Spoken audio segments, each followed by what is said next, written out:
Well, hello and welcome to NDTV. And today I'm being joined by a very special guest. He is Parvesh Sahib Singh Verma, New Delhi constituency BJP candidate and a former MP as well. So thank you so much for speaking to NDTV. सबसे पहले तो मैं आपसे जानना चाहता हूँ, आपके घर आए हैं हम सुबह सुबह, किस तरीके का माहौल लग रहा है? आप जनता के बीच में लगातार जा रहे हैं, इस बार दिल्ली चुनाव अपने पीक पर है, क्या माहौल देखने को मिल रहा है? क्या लोग आपको बता रहे हैं? किस तरीके से, कहाँ पर बाजी जा रही है? देखिए, सबसे पहले तो आपका धन्यवाद कि आप मेरे घर पर आएँ, आपका स्वागत है और यहाँ की नई दिल्ली की जनता का भी स्वागत है। और मैं जो यहाँ पे घूम रहा हूँ, जब मैं आया था तब एक बार मुझे लगा कि 11 साल से अरविंद केजरीवाल यहाँ पे मुख्यमंत्री रहा है, बहुत सारे काम हुए होंगे, मगर जब मैं लोगों से मिला तो लोगों ने इतनी समस्याएं बताई कि मैं वो सुनकर ही हैरान हो गया कि आज तक 11 साल में कोई मेरे को 11 काम भी नहीं बता पा रहे कि अरविंद केजरीवाल ने इस क्षेत्र के लिए क्या किए। मुख्यमंत्री की पावर बहुत बड़ी होती है। मुख्यमंत्री चाहे तो कोई भी क्षेत्र की फ़ाइल मंगाकर उस पर 1-2 करोड़ रुपए का बजट देकर उसको साइन करे तो वो काम हो ही जाते हैं, मगर अरविंद केजरीवाल ने 1 रुपये का भी काम यहाँ पे नहीं किया, ऐसा लोग मुझे बताते हैं। तो लोग कहते हैं कि परवेश भैया, ये चुनाव खाली आपको नहीं लड़ना, इस बार तो हम लड़ेंगे। हमने जिस व्यक्ति को 3 बार मुख्यमंत्री बनाया, आज तक उसने हमको अपने घर में भी नहीं घुसने दिया। घर में चाय तो छोड़िए, हमारी समस्याएं भी नहीं सुन। तो ऐसा व्यक्ति यहाँ से बार बार जीतता है क्योंकि वो बहुत अच्छी एक्टिंग करते हैं, ड्रामा करते हैं, अच्छा वीडियो बना लेते हैं और लोग सारे उनकी बातों में उलझ जाते हैं। मगर इस बार लोगों को मालूम है कि ये व्यक्ति जो भी बोलेगा झूठ ही बोलेगा, झूठ के सिवा कुछ नहीं बोलेगा। तो इस बार बहुत अच्छा चुनाव है। अभी से उनको हार का डर सता रहा है, मेरे खिलाफ़ में बार बार शिकायत करे जा रहे हैं जिसका कोई मतलब नहीं है, जिसका कोई लॉजिक नहीं है। और तो वो कह रहे हैं मैं यहाँ की महिलाओं को सम्मान क्यों कर रहा हूँ, मुझे बंद कर देना चाहिए। मैं यहाँ के युवाओं को नौकरी क्यों दे रहा हूँ, मुझे बंद कर देना चाहिए। मगर मैं बंद नहीं करूँगा जब तक यहाँ की हमारे सब लोगों की समस्या ख़त्म नहीं होती, मैं काम करना बंद नहीं करूँगा। आम आदमी पार्टी के नेशनल कन्वीनर हैं, सबसे बड़े नेता हैं आम आदमी पार्टी के, कल अपनी पूरी पार्टी की टॉप लीडरशिप को लेकर आपके खिलाफ ईसीआई चले गए। हाँ, उन्होंने कहा कि परवेश वर्मा को चुनाव लड़ने से रोका जाए क्योंकि ये यहाँ के युवाओं को नौकरी देना चाहता है। 11 साल में मुझे एक भी यहाँ का बच्चा नहीं मिला जिसने ये कहा हो कि मुझे अरविंद केजरीवाल ने या दिल्ली सरकार ने जॉब दी हो। तो अगर ये सारे इतने टैलेंटेड बच्चे हैं, इतना पैसा खर्च करके आज उन्होंने पढ़ाई ख़त्म करी है, कोई यहाँ पे मीडिया में काम करना चाहता है, कोई आईटी कंपनी में काम करना चाहता है, कोई यहाँ पे एमबीए करके बैठा हुआ है, तो लाखों रुपए खर्च करने के बाद में आज वो घर बैठा हुआ है, उसके घर की हालत ठीक नहीं है, घर में कमाने वाला चाहिए, पैसा चाहिए। तो मैंने केवल इतना काम किया कि मैं जिन कंपनियों को जानता था मैंने उन कंपनियों से बात किया और वो कंपनी तैयार हो गई कि हम यहाँ पे आएंगे, एचआर के लोग आएंगे और वो यहाँ के बच्चों को अगर उनको अच्छा लगेगा तो वो उसकी आवश्यकता अनुसार और जो है उसकी क्वालिफ़िकेशन के हिसाब से उनको जॉब दे देंगे। तो मैं कोई मेरी कंपनी में तो जॉब नहीं रख रहा हूँ, वो कंपनियाँ अगर उनको, मैं केवल उनको मिलाने का काम कर रहा हूँ। अगर कंपनी और यहाँ के टैलेंटेड अनएम्प्लॉयड बच्चे मिल जाते हैं और उनको जॉब मिल जाता है तो उसमें अरविंद केजरीवाल को तकलीफ क्या है? जॉब फेयर लगाना क्या एमसीसी का वायलेशन है, जिस तरीके से वो क्लेम कर रहे हैं कि आप नौकरियां बांट रहे हैं और ये वायलेशन है एमसीसी का? देखिए, अगर मैं वो सारे बच्चों को बोलूँ कि आपको जॉब तब दूंगा जब मेरे को वोट मिलेगी तो वो उसका वायलेशन है। मैं तो ऐसा नहीं बोल रहा हूँ, मैं तो केवल एक जो है कंडक्ट कर रहा हूँ जहाँ पे कंपनियाँ बैठेंगी, जहाँ पे बच्चे आएंगे, इंटरव्यू होगा और अगर उनको अच्छा लगेगा तो उनको जॉब मिलेगा। क्योंकि अरविंद केजरीवाल ने दिल्ली सरकार में सारी हज़ारों नौकरियाँ अभी तक जो है दबा के रखी हुई हैं, वो जो है उसने निकाला नहीं। तो जब हमारी सरकार अगले महीने बनेगी तो हम हज़ारों की नौकरी जो है सरकारी नौकरियाँ तो निकालेंगे। वो सबसे पहले दिल्ली के बच्चों को सरकारी नौकरी देंगे, मगर तब तक जब तक उनको सरकारी नौकरी नहीं मिलती है तब तक उनको अच्छी कंपनियों में अगर जॉब मिलती है, अगर वो पैसा मिलता है, पैसा घर लेके आते हैं, अपने माँ बाप की सेवा करते हैं, तो इससे अरविंद केजरीवाल को तकलीफ क्या है, ये मैं नहीं समझ पा रहा हूँ। सर, आयरनी ये भी है कि बार बार आम आदमी पार्टी सेंट्रल एजेंसीज का दुरुपयोग की बात करती थी, रेड्स मार रही है सेंट्रल गवर्नमेंट, ईडी और सीबीआई के द्वारा। आज वो कह रहे हैं कि परवेश वर्मा के घर पर भी रेड होनी चाहिए। मैं तो कह रहा हूँ अरविंद केजरीवाल को आना चाहिए मेरे घर पर, आकर देखना चाहिए कि क्या है मेरी अलमारी में, क्या है मेरे बेड में। वो आए ना, खुद ही देखें। वो तो मैं उनको बोल रहा हूँ, मेरे यहीं रहते हैं, 2 गली छोड़कर ही आजकल उन्होंने अपना आशियाना बना रखा है। और वो वहाँ से शीश महल से निकल कर वहाँ पे आतिशी जी को तो उन्होंने नहीं घुसने दिया, उन्होंने कहा मैं ही आऊँगा। और तो मैं उनको बोल रहा हूँ आइए ना, आपको तो अपना 2 मिनट लगेंगे मेरे घर में, तो आइए, मैं आपको दिखाता हूँ पूरे घर में।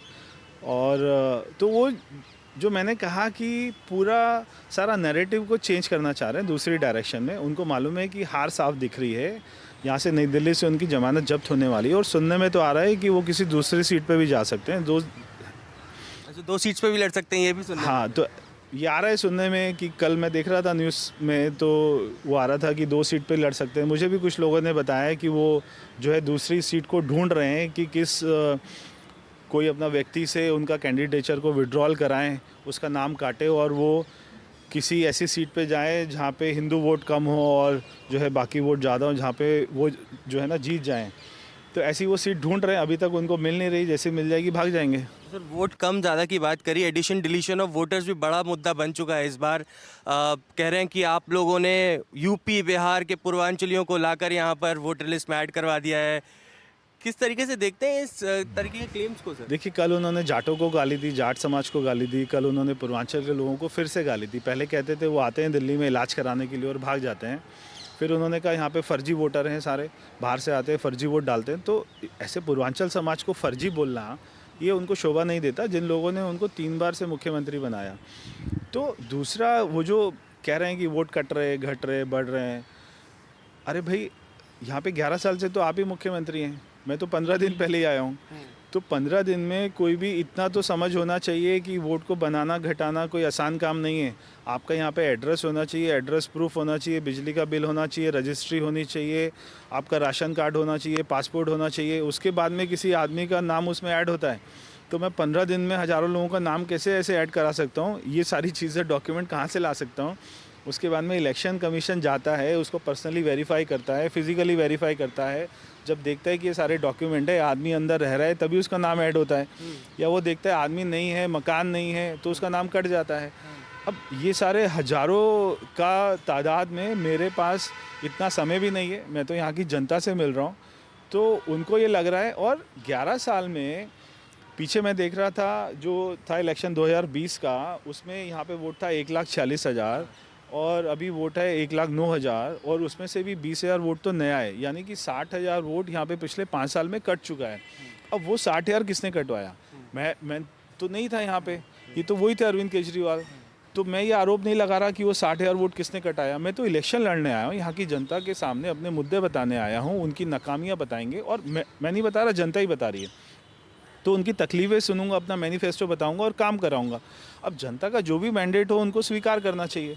कल सर ईसीआई ने बोला है कि चलो प्रोब करवा देते हैं, आप कंप्लेंट कर रहे हैं तो प्रोब करवा देते हैं, आप राजी हैं? प्रोब होनी चाहिए, फेयर इन्वेस्टिगेशन हो जाए। बिल्कुल होनी चाहिए। मैं बिल्कुल जो भी कानूनन जो भी बात है, मैं हमेशा उसमें सहयोग करूंगा। मैं कोई बिल्कुल भागने वाला नहीं हूँ। प्रॉब होनी चाहिए, मगर किस बात की होनी चाहिए? अगर मैं किसी बच्चों को नौकरी दे रहा हूँ, मैं नहीं दे रहा मेरी कंपनी में, मैं ऐसे 50 कंपनियों में बात किया, वो कंपनी आ रही है उनके एचआर के लोगों को भेजेगी, तो यहाँ के जो बच्चे क्वालिफाइड होंगे उनको वो जॉब देगी। तो मैं तो नहीं दे रहा ना, मैं बच्चों को बोल रहा हूँ कि मुझे वोट दीजिए फिर मैं आपको जॉब दूंगा, ऐसा भी नहीं बोल रहा हूँ। तो यहाँ के बच्चों को जॉब मिले, जिस कॉन्स्टिट्यूंसी को अरविंद केजरीवाल ने 11 साल यहाँ पे रिप्रेजेंट किया है, उन बच्चों को जॉब मिले। इसमें अरविंद केजरीवाल सीधा ईसीआई पहुँच जाते हैं मेरे खिलाफ में, तो उनको तो खुश होना चाहिए मेरे बच्चों को जॉब मिल रहा है। और वो खुद तो एक भी बच्चे को जॉब नहीं दे पाए, मेरे ऊपर में कह रहे हैं कि मैं जो है गलत कर रहा हूँ। बच्चों को जॉब देना, उनका घर चलाना, ये गलत कहाँ से हो सकता है? सर, हम नई दिल्ली के कई क्षेत्रों में घूमे और आपको मैं हकीकत बता दूं, कई लोगों ने बोला कि परवेश साहिब सिंह वर्मा सीएम कैंडिडेट हैं दिल्ली के, क्योंकि चीफ मिनिस्टर से डायरेक्ट फाइट कर रहे हैं। बहुत ही इंटरेस्टिंग फाइट है। एक फॉर्मर चीफ मिनिस्टर है, आप एक फॉर्मर चीफ मिनिस्टर के बेटे हैं, संदीप दीक्षित भी फॉर्मर चीफ मिनिस्टर के बेटे हैं। किस तरीके से इस लड़ाई को देखते हैं? त्रिकोणियाँ वाकई में है या फिर डायरेक्ट फाइट है हमारी? देखिए, मेरा एक ही मकसद है, मेरा जो एक ही लक्ष्य है वो है यहाँ पे अरविंद केजरीवाल को हराना। और वो इसलिए है क्योंकि अरविंद केजरीवाल ने 11 साल में कोई काम नहीं किया। मैं दिल्ली में पैदा हुआ, दिल्ली में बड़ा हुआ, दिल्ली में पढ़ा हुआ, दिल्ली में ही मरना है, दिल्ली छोड़ के जाना नहीं है। इसलिए मुझे सबसे ज़्यादा चिंता है कि दिल्ली को कैसे अच्छा बनाया जा सकता है। और केजरीवाल ने 1 रुपये का भी काम नहीं किया दिल्ली को आगे बढ़ाने के लिए, बल्कि 11 साल में दिल्ली जो है 20 साल पीछे चली गई है। तो इसलिए मेरा ये काम है कि मैं लोगों को जागरूक करूं, दिल्ली वालों को जगाऊं, दिल्ली वालों को उसके झूठ बताऊं, कैसे वो गुमराह करता है, क्या क्या उसने काम नहीं किए। दिल्ली वाले जब ऑक्सीजन मांगते थे तो वो शराब की बोतल देता था। दिल्ली वाले जब हॉस्पिटल बनाने की बात करते थे तब वो जो है शराब के ठेके खोलता था। दिल्ली वाले कहते थे हमारी झुग्गियों के बदले में मकान दे दीजिए, तब वो अपना शीश महल बना रहा था। तो यही तो उसकी उपलब्धि है, बाकी तो कोई काम उसने किया ही नहीं दिल्ली में। एक आखिरी सवाल सर आपसे, आपके घर पर हम बात कर रहे हैं, किस तरीके से अभी दिनचर्या आपकी चल रही है? आपके घर हम सुबह सुबह आ गए, आपने हमें टाइम दिया, अब दिन भर आप कैंपेनिंग करेंगे, कितना डिफरेंस है? एक मेंबर ऑफ पार्लियामेंट थे, अब आप एक एमएलए का चुनाव लड़ रहे हैं, कितना डिफरेंस आया है? घर परिवार को कितना समय दे पा रहे हैं इस वक्त? देखिए, चुनाव का फ़र्क हो सकता है, मगर मैं भारतीय जनता पार्टी का कार्यकर्ता था, हूँ और हमेशा रहूँगा, तो वो बात बिल्कुल सेम है। और मेरा लक्ष्य है कि भारतीय जनता पार्टी ही, मेरी सोच ऐसी है कि प्रधानमंत्री मोदी जी के नेतृत्व में ही देश आगे बढ़ सकता है। बहुत अच्छा काम कर रहे हैं और अगर उनका साथ हमको दिल्ली में मिल गया, अगर तो ये डबल इंजन की जो सरकार बनेगी वो दिल्ली को बहुत आगे ले जा सकती है, जिसकी दिल्ली वाले कल्पना भी नहीं कर सकते। सबसे बड़ा हमारा काम रहेगा पूरी यमुना मैया को साबरमती रिवर फ्रंट की तरह बनाना। उसमें जितना पैसा लगे, जितना कुछ लगे, और मेरे पास तो ऐसा प्लान है कि सरकार का 1 रुपया भी नहीं लगेगा और पूरी यमुना मैया को साबरमती रिवर फ्रंट की तरह बना देंगे। हमारा दिल्ली सरकार का 1 रुपया भी नहीं लगेगा।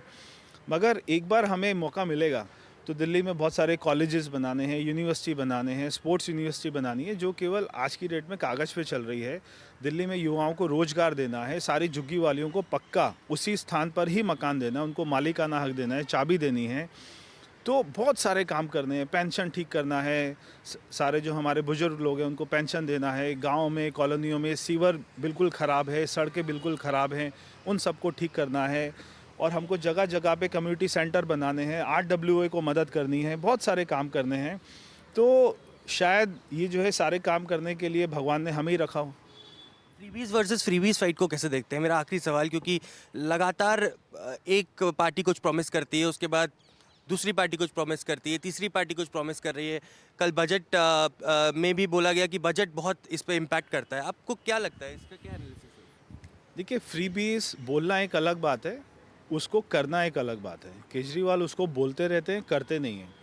आप ये सोचते हैं कि जो आपके घर में बिल आ रहा है, मगर केजरीवाल 1000 बार बोलता है कि बिल नहीं आ रहा, तो आप ये सोचते हैं आपके घर में आ रहा है, आपने गीज़र चला दिया होगा, एयर कंडीशन चला दिया होगा, हीटर चला दिया होगा, तो आपके दिमाग में ये रहता है आपके घर तो आ रहा है, मेरे घर नहीं आ रहा होगा।